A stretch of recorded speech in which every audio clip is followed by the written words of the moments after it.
হঠাৎ করেই যখন শুনলাম বাসায় দুজন মেহমান আসবে তখন কিন্তু তাড়াহুড়ো করে বাসায় যা কিছু ছিল তাই রান্না করে নিয়েছিলাম রাত 9টার মধ্যে। মাগরিবের নামাজ পড়ে এসে আমার শ্বশুর বলছিল তার নাকি দুজন পরিচিত লোক বাসায় আজকে খাওয়াবে। আমাদের যেহেতু আগে থেকে কোনো কিছুই জানা ছিল না তাই সেরকম প্রস্তুতিও ছিল না, আর তখন যা ছিল তাই রান্না করেছিলাম তাদের জন্য। আমার শাশুড়ি মা তো অনেক অসুস্থ, আপনারা সবাই জানেন। এর মধ্যে উনিও এসে রান্নাঘরে কাজ করে দিয়েছেন, কারণ রান্না বান্না তো করতে হবে 9টার মধ্যেই। বাসায় যা সবজি ছিল তা দিয়ে এখানে চাইনিজ সবজিটা রান্না করা হয়েছে। আর এই সবজিটা কিন্তু আমি একদম প্রথমবার রান্না করেছিলাম, আগে কখনোই রান্না করিনি। একদিকে আমি রান্না করছিলাম, অন্যদিকে আমার ননদ যা থালা বাসন জমেছিল সেগুলোই ধুয়ে দিচ্ছিল। যখন কোনো কিছু রান্না করা হয় তখন দেখবেন রান্নার জিনিসের থেকে ধোয়ার জিনিস অনেক বেশি হয়ে যায়।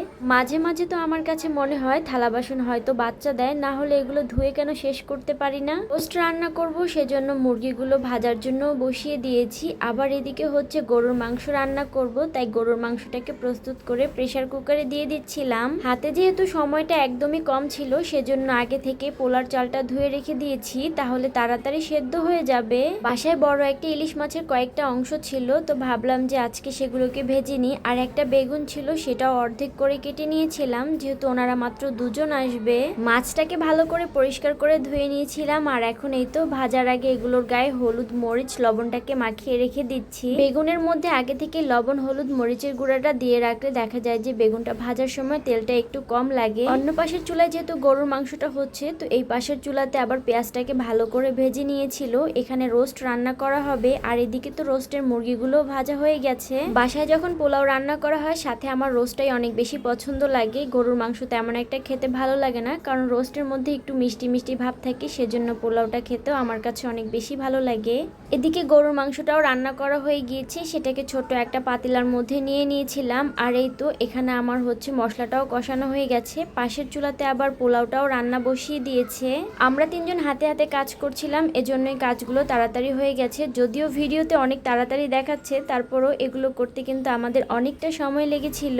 মেহমান এসে যেহেতু এই রুমে বসবে, তো এই রুমটাকে একটু গুছিয়ে নিচ্ছিলাম। এটার মধ্যে একটা নতুন চাদর বিছিয়ে দিয়েছি। এই চাদরটা কেনার পর থেকে এখন পর্যন্ত বিছানো হয়নি। বাসায় সেম দেখতে একটা চাদর আছে, তবে ওইটার কালারের চেয়ে এটার কালারটা অনেক বেশি সুন্দর লেগেছে। আর চাদরটা দেওয়ার ফলে রুমটাও কিন্তু আরো অনেক বেশি সুন্দর লাগছিল।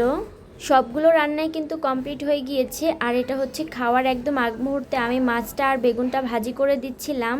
এগুলোকে যদি আগে থেকে ভেজে রাখতাম তাহলে দেখা যেত এগুলোর যে ক্রিস্পি ভাবটা আছে সেটা কিন্তু একদম থাকতো না। তো এদিকে হচ্ছে মেহমানদের জন্য খাবার দাবার একদম প্রস্তুত করা শেষ। এর মাঝে আমি আমার মেয়েকেও খাবারটা খাইয়ে দিয়েছি, আর আমার মেয়েও মাশাল্লাহ পোলাওটা খেতে অনেক বেশি পছন্দ করে। আর আজকের রোস্টটাও কিন্তু অনেক বেশি মজা হয়েছিল। আমি তো শুধুমাত্র রোস্ট দিয়ে পোলাওটা খেয়ে নিয়েছিলাম, আর সাথে একটু বেগুন ভাজা খেয়েছি, গরুর মাংস একদম ধরেও দেখিনি।